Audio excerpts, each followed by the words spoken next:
Slovakia's Petra Vlhova produced a stunning second leg to win Beijing Olympic slalom gold on Wednesday after Mikaela Shiffrin slid out of medal contention with a botched first run.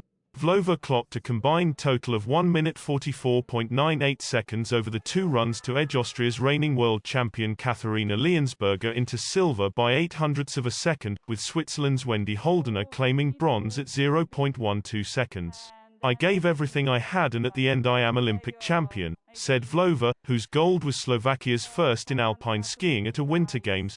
"It's something huge. I have been dreaming all my life to win an Olympics or just to have medals. I have a lot of emotions right now inside me. This season one was really strong and today I gave everything."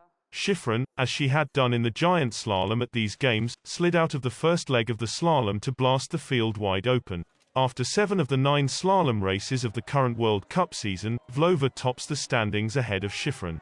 The Slovak has 6 World Championship medals to her name but had drawn a blank at the last 2 Olympics, with a best finish of 5th, and has often had to settle for second best to Shiffrin on the biggest stages.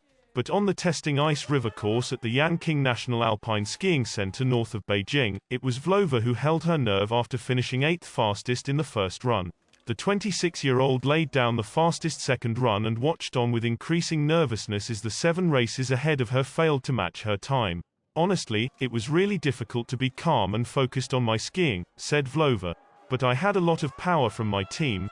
They trusted me, they believed in me and they repeated to me, 'You are so strong, just ski free, enjoy and focus on your skiing, nothing else.'"